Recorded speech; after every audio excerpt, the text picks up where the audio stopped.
Mi suegra murió y fui a la lectura de su testamento. Ahí estaba mi esposo con su amante y sus gemelos, esperando la herencia. Pero cuando el abogado leyó sus últimas palabras.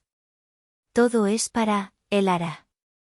Si aún no estás suscrito al canal, haz clic en el botón de suscripción y activa la campanita para no perderte ninguna de nuestras historias. Tu apoyo significa todo para nosotros. Si esta historia te parece interesante, déjale un like. También me encantaría saber de qué ciudad eres, déjanos el nombre de tu ciudad en los comentarios. Ahora, empecemos con la historia. Esa mañana llovía. No era una llovizna suave y nostálgica de película, sino láminas de agua frías y duras que golpeaban el parabrisas con furia. Aparqué frente al imponente edificio de cristal y acero de Morales y Asociados, el despacho de abogados de la familia. Me quedé un momento en el coche, viendo cómo los limpiaparabrisas luchaban una batalla perdida contra el aguacero. Mis dedos se aferraban al volante con tanta fuerza que los nudillos se me habían puesto blancos. No esperaba que el día se sintiera así, como un funeral dentro de una sala de juntas. Pero en el fondo, eso era exactamente. La muerte de doña Alma, mi suegra, me había golpeado más fuerte de lo que podía admitir. Aunque había estado enferma un tiempo, aunque las llamadas se habían vuelto menos frecuentes hacia el final, una parte tonta de mí, la parte que aún recordaba a la chica de campo que llegó a la hacienda con más sueños que equipaje, creía que ella seguiría ahí cuando más la necesitara. No era mi madre de sangre, pero en muchos sentidos, había sido más madre para mí que la mía propia. La carta oficial había llegado apenas 2 días después de su fallecimiento, convocándome a la lectura de su testamento. Yo no estaba segura de por qué me incluían. No tenía expectativas, ni una pizca. Doña Alma era generosa, sí, pero esto no se trataba de dinero. Vine porque se lo debía, porque una parte de mí necesitaba un cierre, un último adiós en el lugar donde su legado tomaría una forma legal y definitiva. Salí a la tormenta. Mis tacones baratos, los únicos que tenía para ocasiones como esta, repiquetearon sobre la acera mojada. El vestido negro que llevaba, sencillo y de segunda mano, se me pegaba a la piel de forma incómoda. El edificio se cernía sobre mí, una mole de piedra gris y cristal que reflejaba la tristeza del cielo. Pero justo cuando llegué a los escalones que conducían a la entrada, me congelé. Él estaba allí. Leandro, mi esposo. Estaba bajo el voladizo, perfectamente seco y pulcro en su traje azul marino hecho a medida, con una corbata del mismo tono de arrogancia que siempre llevaba como armadura. Pero no estaba solo. A su lado, sonriendo con esa boca pintada y perfecta, estaba Brisa, más joven que yo por una década y orgullosa de ello. Su maquillaje era impecable a pesar de la lluvia. Y en sus brazos, acunaba no uno, sino 2 bultos envueltos en mantas de cachemira. Gemelos. Un niño y una niña, lo supe por los tenues colores de sus gorritos. Los sostenía como si fueran trofeos. Mi estómago se retorció en un nudo de hielo y fuego. Yo lo sospechaba. Claro que sí. Las llamadas a deshoras, los viajes de negocios repentinos, el perfume de otra mujer impregnado en el cuello de sus camisas. Pero saberlo es una cosa. Verlo es otra muy distinta. Y verlos a ellos juntos, una familia entera, completa y radiante, fue como recibir un golpe directo en el pecho con un mazo. Junto a ellos, como una estatua de mármol venenoso, estaba Roxana, la hermana de Leandro. Siempre me había despreciado, desde el primer día que pisé la hacienda, el alma azul. Su mirada me recorrió de arriba abajo, deteniéndose en mis zapatos gastados, y una sonrisa de suficiencia se dibujó en sus labios. Ella era parte de esto. Siempre lo había sido. Leandro me vio. No se inmutó. Solo apretó la mandíbula y me dirigió esa mirada familiar, una mezcla de lástima y desdén. Brisa susurró algo en su oído y él asintió, sin apartar los ojos de mí. Quise darme la vuelta. Dios, quise desaparecer en la lluvia, correr y no volver a verlos nunca más. Pero algo me ancló al suelo. Quizás fue el orgullo. Quizás el rencor. O quizás fue el fantasma de doña Alma, de pie en algún lugar detrás de mí, susurrándome que no huyera. La fuerza no se grita, Ximena, se demuestra. Así que erguí la espalda y subí los escalones. Ninguno de los tres se movió para saludarme. Simplemente se hicieron a un lado lo justo para dejarme pasar. Mantuve la vista al frente y entré en ese edificio como si todavía perteneciera a su mundo. Dentro, la oficina olía a madera vieja, a cuero y a papel caro. Un hombre alto con una carpeta nos recibió con una inclinación de cabeza y nos condujo a una sala de juntas. Las paredes estaban forradas de estanterías oscuras llenas de libros encuadernados en piel que nadie había leído en décadas. Las ventanas, enormes, difuminaban la lluvia, convirtiendo el mundo exterior en una acuarela gris y melancólica. Leandro, Brisa y Roxana tomaron asiento juntos en un lado de la larga mesa de caoba. Cuchicheaban entre ellos, compartiendo sonrisas tensas y miradas cómplices. Parecían un frente unido, un bloque sólido de poder y derecho adquirido. Yo me senté al otro lado, sola. El único sonido en la sala era el tic-tac de un reloj de pared antiguo y el suave crujido del papel mientras el abogado, el licenciado Morales, entraba en la sala. Era un hombre de unos 60 años, con el cabello plateado y unos ojos tranquilos e indescifrables. Había sido el abogado y confidente de doña Alma durante más de 30 años. Nos miró a todos, uno por uno, y su mirada se detuvo en mí un segundo más de lo necesario, con una expresión que no pude interpretar. Estamos aquí hoy, comenzó con voz firme y serena, para leer el último testamento de la señora Alma de la Vega. Mientras él abría la carpeta, mi mente se escapó de esa sala fría. Viajó a una tarde soleada de hacía unos meses. Doña Alma, ya más frágil y envuelta en un rebozo de lana, me había llevado a caminar por los campos de agave. El sol calentaba la tierra y el aire olía a polvo y a la promesa dulce del tequila. Don Genaro, el capataz de la hacienda, un hombre leal y de pocas palabras que había servido a la familia toda su vida, nos acompañaba a una distancia respetuosa. Doña Alma se detuvo y tomó una de las pencas carnosas de un agave azul. ¿Tú entiendes esto, hija?, me dijo, su voz suave pero llena de certeza. ¿Ves el corazón de las cosas? Leandro ve números, Roxana ve poder. Tú ves la vida. Por eso, este lugar te respeta. Recuerdo que señalé una sección de plantas jóvenes que tenían unas manchas extrañas en la base, algo casi imperceptible. Creo que esa plaga de la que hablaban los agrónomos no se ha ido del todo, le dije en voz baja. Está aquí, escondida. Doña Alma me miró, y luego a don Genaro, quien se acercó, examinó las plantas y asintió con una expresión de sorpresa y respeto. La niña tiene razón, patrona. Ni yo lo había visto. Mi suegra me sonrió, una sonrisa genuina y llena de orgullo. Me tomó la mano. La suya estaba delgada y cubierta de manchas por la edad, pero su agarre era firme. La fuerza no siempre está en la voz más alta, Ximena. A veces, está en los ojos que ven lo que otros ignoran. Nunca dejes que nadie te haga sentir pequeña, ni siquiera mi propia sangre. Prométemelo. Se lo prometo, doña Alma, susurré. No sabía que me estaba despidiendo. La voz del licenciado Morales me trajo de vuelta a la sala de juntas. Estaba comenzando a leer el inventario de bienes. La hacienda, el Alma Azul, con una extensión de 2000 hectáreas, la marca registrada y las destilerías de tequila, el Alma Azul, las propiedades en la costa de Jalisco, las cuentas de inversión y cartera de acciones. Con cada activo que nombraba, sentía la codicia en el aire del otro lado de la mesa. Roxana se inclinó hacia adelante, sus ojos brillando. Leandro le apretó la mano a Brisa, como si ya estuvieran celebrando. Yo me encogí en mi silla, esperando el final, esperando que mi nombre ni siquiera fuera mencionado, para poder irme de allí y llorar en paz. El licenciado Morales terminó de leer la larga lista de activos. El valor total era mareante, una fortuna construida sobre generaciones de trabajo, sudor y la visión de una mujer increíble. Hizo una pausa tan deliberada y pesada que pareció absorber todo el aire de la habitación. Levantó la vista de los papeles y nos miró a todos por encima de sus gafas de lectura.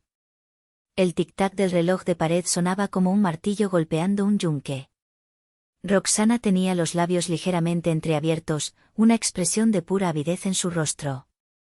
Leandro se había echado hacia adelante en su silla, su cuerpo tenso como un resorte. Brisa mecía a uno de los gemelos con un movimiento rítmico, pero sus ojos estaban fijos en el abogado, expectantes. Creían que el siguiente párrafo sería la coronación de su victoria. La formalidad que confirmaría que todo ese imperio pasaría a manos del único hijo varón, el heredero, el portador del apellido. Y yo, la esposa de campo, la pieza decorativa que ya no encajaba, recibiría una pensión modesta, una nota de agradecimiento y una palmada en la espalda para que me fuera y no molestara más. Y ahora, continuó el licenciado Morales, su voz resonando con una gravedad final, la cláusula de disposición principal. Cito textualmente: yo, Alma de la Vega, en pleno uso de mis facultades mentales y con la más clara de las intenciones, declaro como mi voluntad final, clara e inmutable, que la totalidad de mis bienes, sin excepción alguna, incluyendo el control absoluto de la hacienda y la tequilera, el Alma Azul, así como todas las propiedades, activos líquidos e inversiones asociadas, sean legados en su totalidad a mi querida y leal nuera, Ximena Ortiz. Silencio. Un silencio tan profundo y absoluto que pude oír el latido de mi propio corazón en mis oídos, un tambor sordo y acelerado. Pensé que había oído mal. Que el dolor y la tensión me habían hecho alucinar. Miré al licenciado Morales, esperando una corrección, una aclaración. Pero él sostenía la página con firmeza, su expresión tan seria como la de un juez dictando sentencia. Entonces, el silencio se rompió. No fue una palabra, sino un sonido ahogado, un jadeo de incredulidad que escapó de los labios de Roxana. Su rostro, antes tan lleno de arrogancia, se había transformado en una máscara de shock y furia. Se puso de pie de un salto, la silla de caoba arañando el suelo de madera con un chirrido agudo. Imposible, gritó, su voz estridente y fuera de control. Eso es un fraude. Esa mujer lo falsificó. Mi madre estaba senil, no sabía lo que hacía. Leandro estaba pálido como el papel. Se quedó sentado, con la boca abierta, mirando al abogado como si le hubiera hablado en un idioma extranjero. Brisa dejó de mecer al bebé, sus ojos abiertos como platos, pasando de la cara de Leandro a la de Roxana, el pánico empezando a aflorar en su rostro perfecto. El licenciado Morales ni siquiera se inmutó ante el arrebato de Roxana. Con una calma glacial, se quitó las gafas. Señora Roxana, dijo, su voz cortante como el hielo, le aseguro que este testamento es perfectamente legal y fue notariado en mi presencia. Su madre gozaba de una salud mental excelente, probablemente más lúcida que muchos en esta sala, cuando firmó este documento hace apenas 6 semanas. Cualquier intento de impugnarlo sería, francamente, una pérdida de tiempo y dinero. Me miró a mí entonces, a través de la larga mesa. Sus ojos, por primera vez, me mostraron un atisbo de algo parecido a la compasión. ¿Señora Ximena?, preguntó suavemente, como si temiera que me fuera a romper. ¿Acepta usted la herencia que le ha sido legada por doña Alma de la Vega? Todo el mundo se giró para mirarme. El trío de enfrente, con ojos llenos de veneno. El abogado, con una expectación tranquila. Sentí como si estuviera en un escenario, con todos los focos sobre mí. La Ximena de hacía una hora se habría encogido, habría tartamudeado, quizás incluso lo habría rechazado por miedo. Pero la mujer que había escuchado esas palabras, la mujer a la que doña Alma había elegido, encontró una fuerza que no sabía que poseía.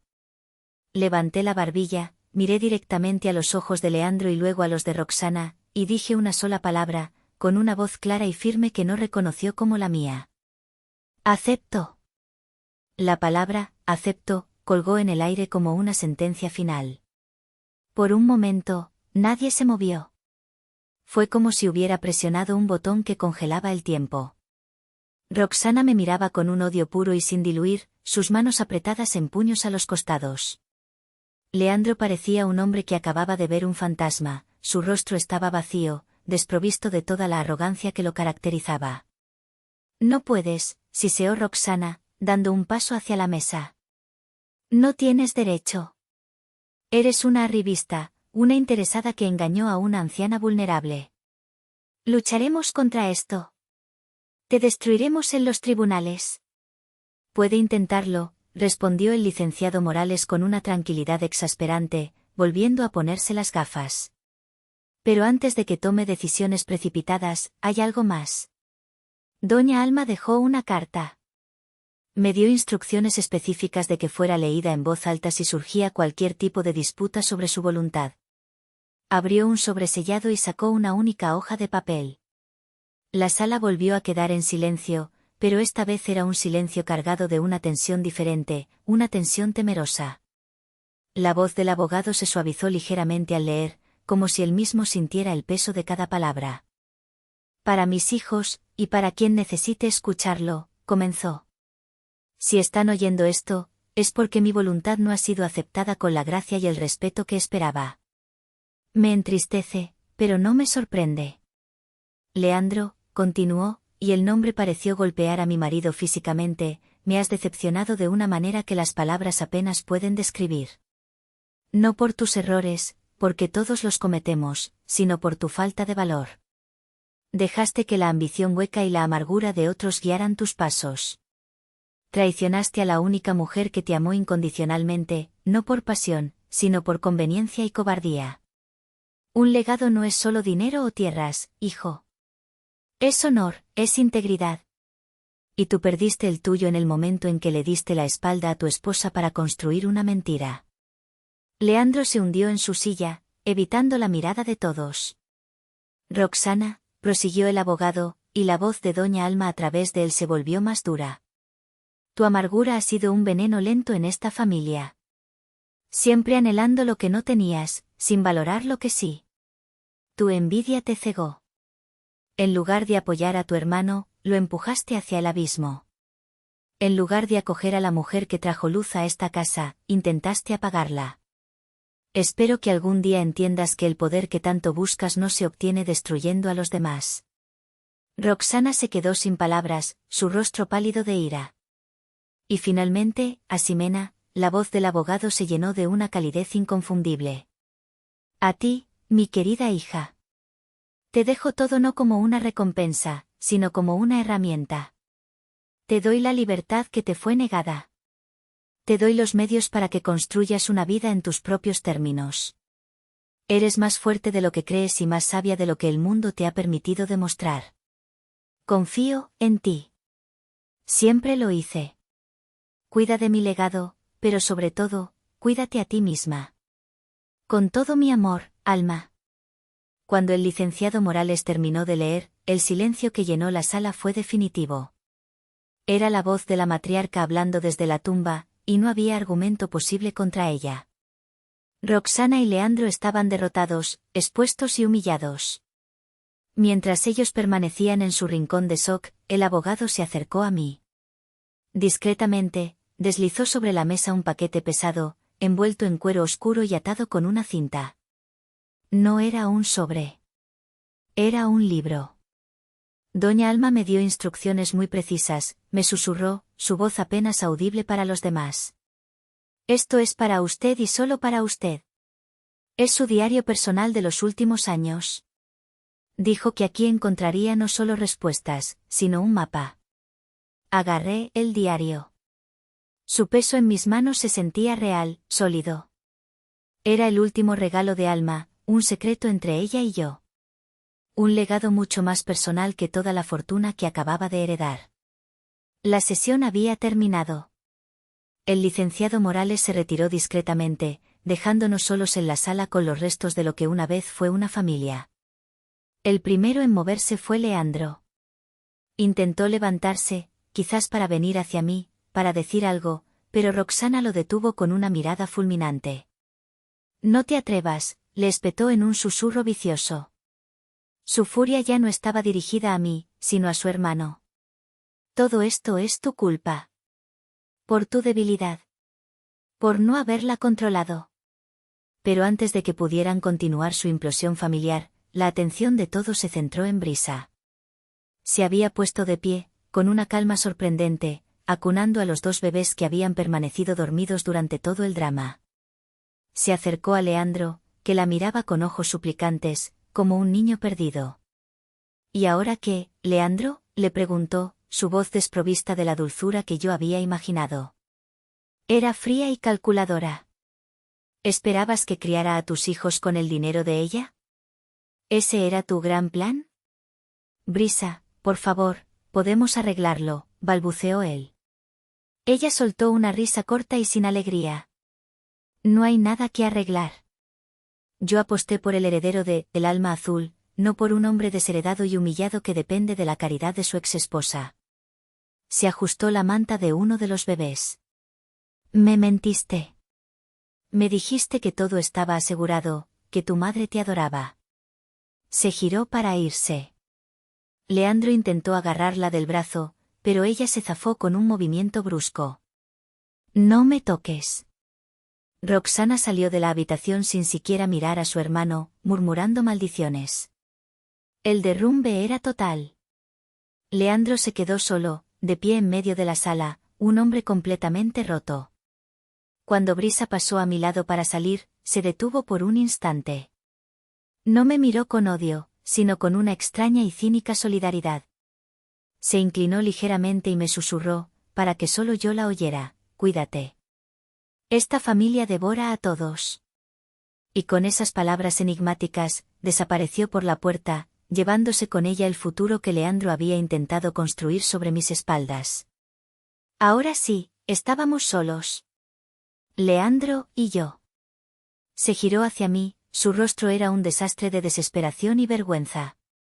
Ximena, comenzó, su voz ronca. Por favor, tenemos que hablar. Yo no quise que esto pasara. Lo miré. Por primera vez, no vi al hombre que amé, ni al monstruo que me traicionó. Vi a un hombre débil, un cascarón vacío que se había quedado sin el guión que otros habían escrito para él.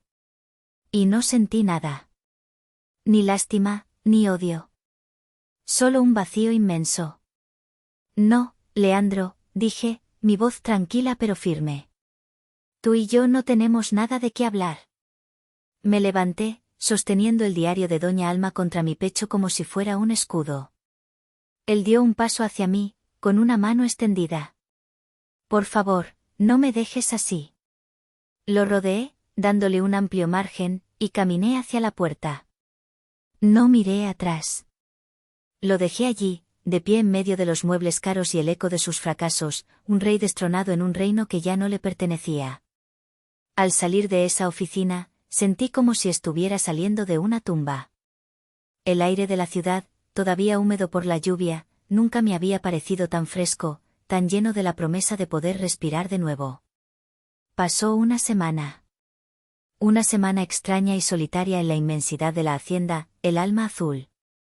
El personal me trataba con una mezcla de respeto y curiosidad temerosa. Yo era la nueva patrona, la heredera inesperada. Me movía por las habitaciones como un fantasma, sintiendo la ausencia de Doña Alma en cada rincón. Aún no había tocado el diario. Le tenía miedo. Miedo de las verdades que podría contener. Finalmente, una noche, con el sonido de los grillos como única compañía, me senté en el despacho de Doña Alma, un lugar que siempre me había parecido sagrado.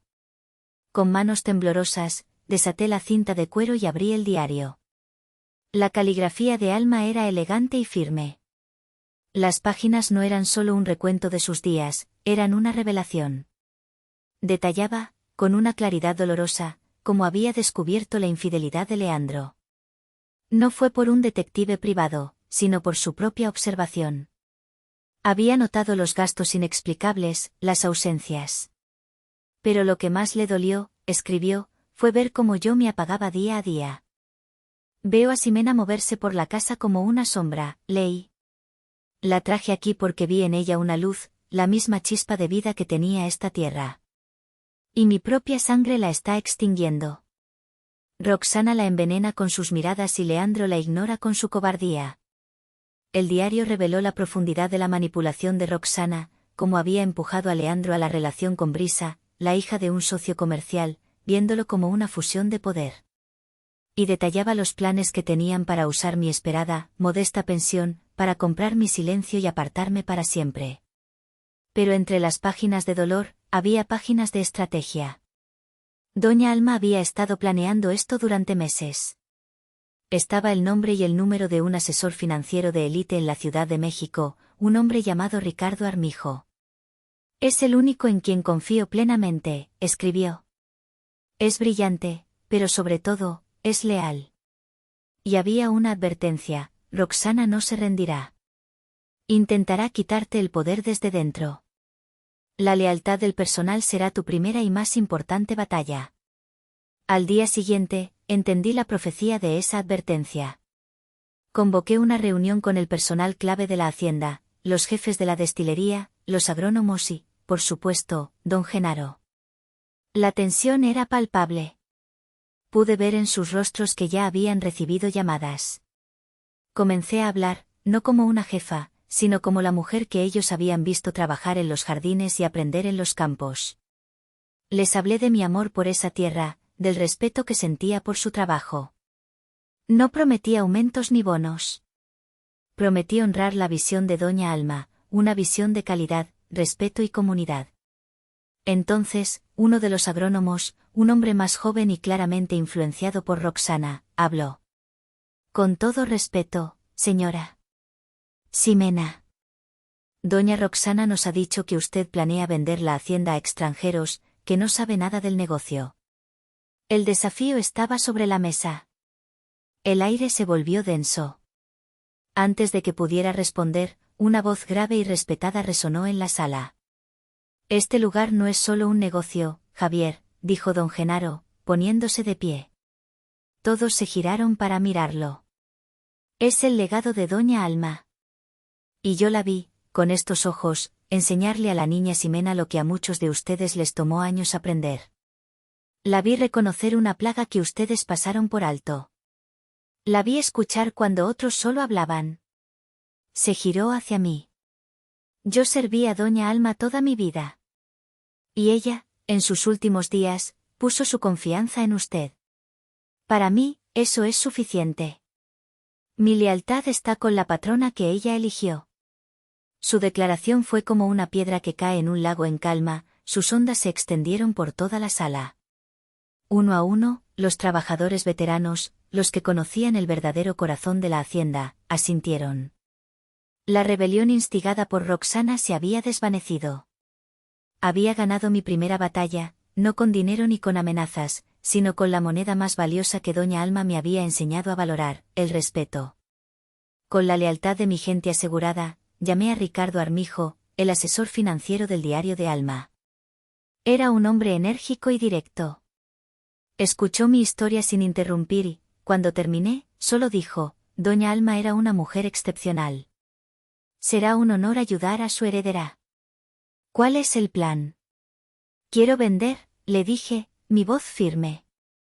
Quiero vender la empresa, pero no la tierra. Quiero empezar de cero, algo mío. Entendido, respondió. Pero no será fácil. Leandro y Roxana usarán el apellido de la Vega para cerrarle todas las puertas en México. La difamarán, dirán que la empresa está en quiebra. Y así fue. En cuanto pusimos la empresa en el mercado, comenzó la guerra sucia. Los compradores locales, amigos de la familia, se retiraron uno tras otro.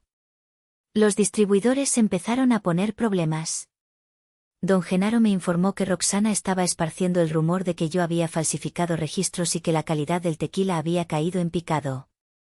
Estaban intentando ahogarme, forzarme a vender por una miseria para, quizás, recomprarla a ellos mismos. Me sentí acorralada.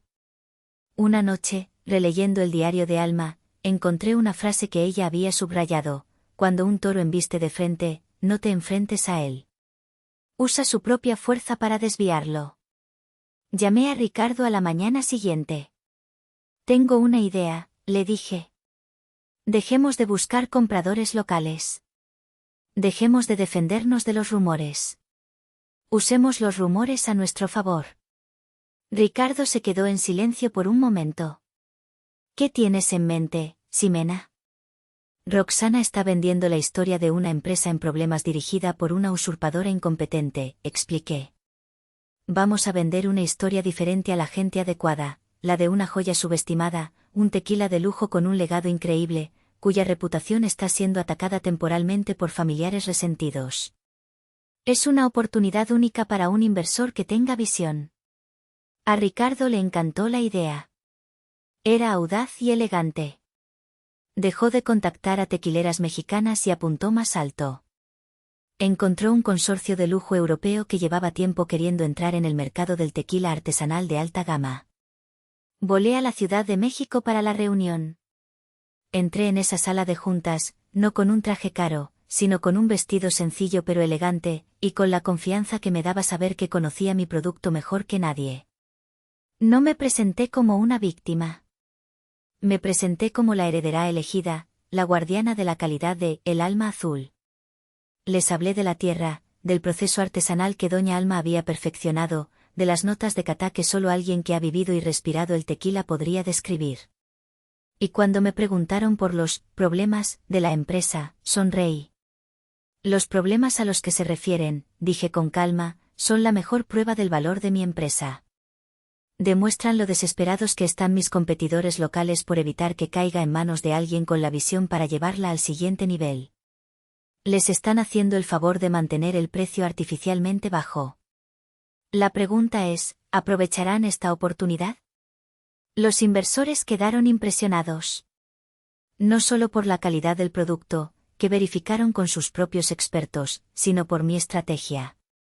Vieron en mí no a una heredera asustada, sino a una líder inteligente. Una semana después, el trato estaba cerrado. Vendí El Alma Azul por un 30% más de su valor de mercado inicial. Roxana y Leandro no solo habían fracasado en su sabotaje, sino que, irónicamente, me habían hecho más rica. Había usado su propia fuerza para desviarlos, tal como Alma me había enseñado. Pasaron 5 años. Fiel a mi palabra, y al espíritu de Doña Alma, doné una parte sustancial de las ganancias a una fundación que apoyaba a mujeres emprendedoras en zonas rurales de Jalisco. El resto lo invertí en un sueño. En la parcela de tierra más hermosa de la hacienda, la que tenía el manantial oculto, construí el Refugio del Alma. No era solo un hotel boutique, era un santuario. Un lugar donde los huéspedes venían a desconectar, a comer alimentos orgánicos cultivados en nuestros propios jardines y a beber el mejor tequila de la región. El lugar prosperó. Se convirtió en un referente de turismo sostenible y de lujo discreto. Yo ya no era la viuda de Leandro de la Vega ni la heredera inesperada. Era Ximena Ortiz, la fundadora de El Refugio del Alma. Don Genaro, con sus cabellos ya completamente blancos, era mi gerente de operaciones y mi amigo más leal. Había encontrado no solo la independencia, sino la paz. Una paz profunda y arraigada, como los agaves que crecían bajo el sol. Una tarde de otoño, mientras revisaba las reservaciones en la recepción, la campanilla de la puerta sonó. Levanté la vista, esperando a una pareja de huéspedes que llegaba de Guadalajara. Pero el hombre que entró no era un huésped. El tiempo lo había tratado con una crueldad que me dejó sin aliento. Estaba delgado, demacrado. El traje caro que llevaba estaba arrugado y le quedaba grande. Su cabello, antes tan perfectamente peinado, estaba ralo y descuidado. Había una sombra de desesperación en sus ojos que nunca le había visto. Era Leandro. Se quedó parado en la entrada, mirando a su alrededor como si no pudiera creer lo que veía. El ambiente cálido, las risas de los huéspedes en la terraza, el olor a pan recién horneado que venía de nuestra cocina. Todo era un testimonio de un mundo que él no conocía. Caminó lentamente hacia mí. Su andar ya no era el de un hombre seguro de sí mismo, sino el de un mendigo. Ximena, dijo, su voz apenas un susurro. No respondí. Esperé. Te busqué, continuó. Supe de este lugar. Es hermoso. ¿Lo hiciste tú? Sí, respondí, mi voz plana, sin emoción. Se frotó las manos, un gesto nervioso y ajeno a él. He venido a pedirte perdón, Ximena. Por todo. Hizo una pausa, tragando saliva. Lo perdí todo. Después de la venta, mis negocios fracasaron. Nadie confiaba en mí. La reputación lo es todo, ¿sabes? Siguió hablando, su voz llenándose de un patetismo que me resultaba incómodo.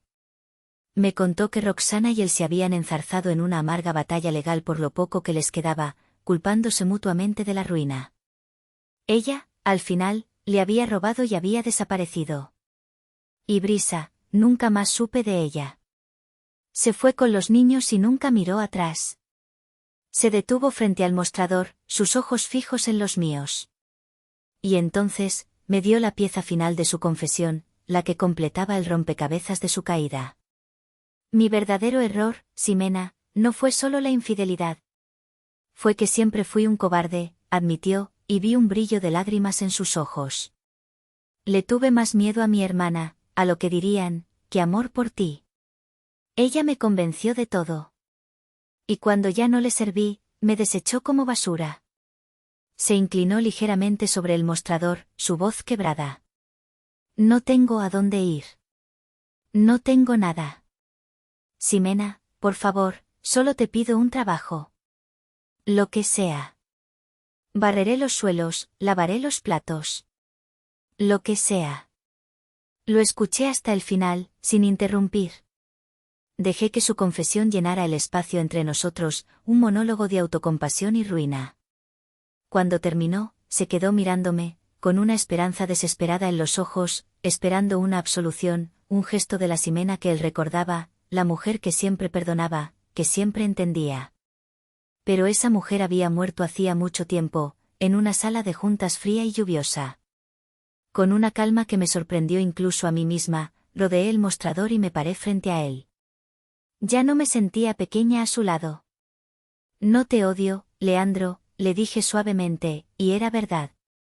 Para odiar se necesita energía, y yo no tengo energía que desperdiciar en ti. Lo que siento, más que nada, es nada. Sus hombros se hundieron ante la brutal honestidad de mis palabras. No puedo darte un trabajo aquí, continué, mi voz firme pero sin crueldad. Porque la paz de este lugar, la paz de la gente que trabaja aquí, y sobre todo, mi propia paz, depende de que el pasado se quede exactamente donde está, en el pasado. Él abrió la boca para protestar, para suplicar de nuevo, pero yo levanté una mano. Construí esto no del dinero que me dejó tu madre, Leandro. Lo construí de la fuerza que ella me enseñó a encontrar dentro de mí. Esa fue su verdadera herencia. Y esa herencia no es negociable. Se quedó inmóvil, derrotado. No había más argumentos. No había más cartas que jugar.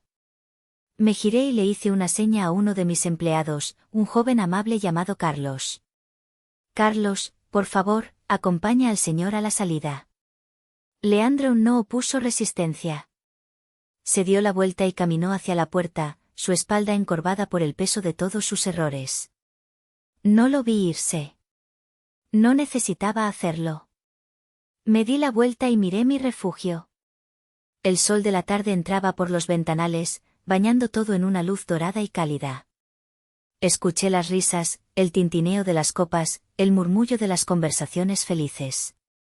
Tomé una respiración profunda, llenando mis pulmones con el aire de mi propio reino.